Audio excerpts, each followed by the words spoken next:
Warahmatullahi wabarakatuh. Perkenalkan, nama saya Muhammad Saiful, MPM 2040202089.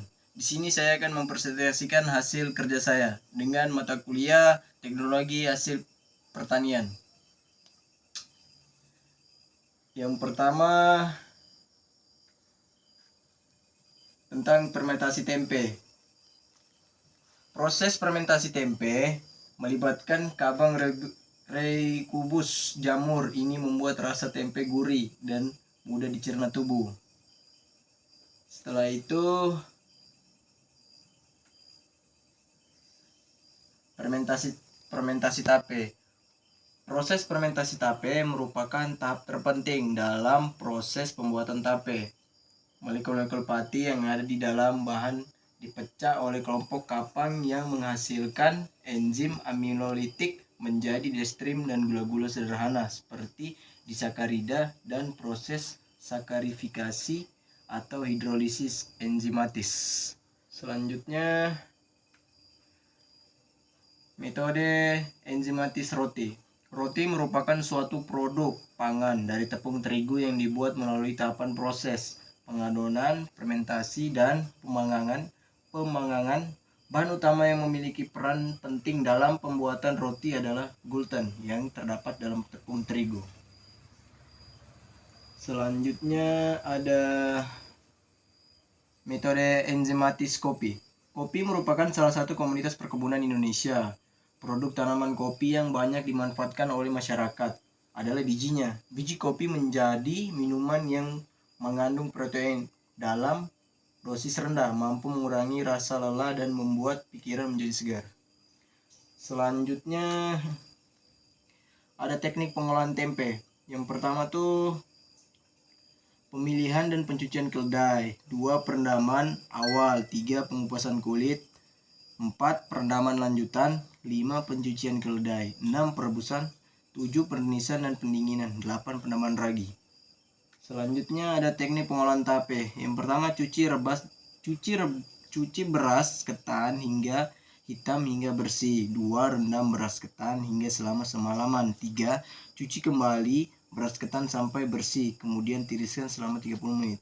Siram beras ketan hitam dan tiriskan lagi. Kelima, kukus ketan hitam selama 30 menit, kemudian angkat. Selanjutnya ada roti, pengolahan roti. Produk pangan yang diolah menggunakan teknik baking antara lain roti cookies dan pastry. Proses pembuatannya itu yang pertama, rebus gula merah dan gula pasir dalam air mendidih, aduk hingga gula benar-benar larut. 2. Campurkan tepung terigu, tepung roti, baking powder, soda kue, bubuk kayu manis, dan telur ayam. 3. Uleni semua bahan sampai semuanya tercampur rata. 4. Uang rebusan air sedikit demi sedikit ke dalam adonan tepung sampai diuleni hingga rata. 5. Tambahkan margarin uleni lagi hingga merata dan diamkan selama 20 menit. 6. Ambil adonan secukupnya, kemudian dibentuk lonjong. 7. Setelah itu diolesi dengan sedikit air lalu ditaburi dengan wijen pada sebagian atasnya. 8. Panggang dalam oven selama 20 menit atau sampai matang. 9. Roti gampang siap untuk disajikan. Selanjutnya teknik pengolahan kopi.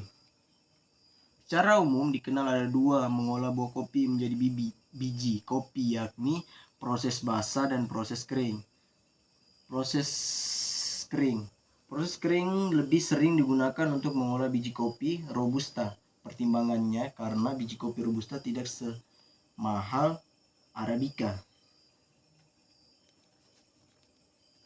Kualitas fisik dan organoleptik berdasarkan parameter warna tempe.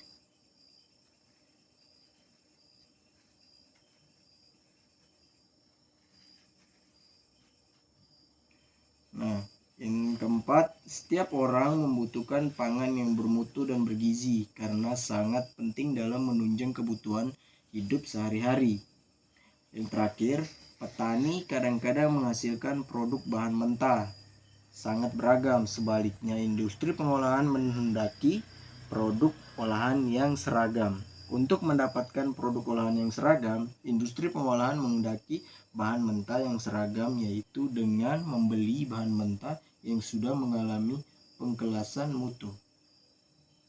Mungkin cukup itu saya presentasi dari saya. Lebih dan kurangnya mohon dimaafkan. Assalamualaikum warahmatullahi wabarakatuh. Sekian dan terima kasih.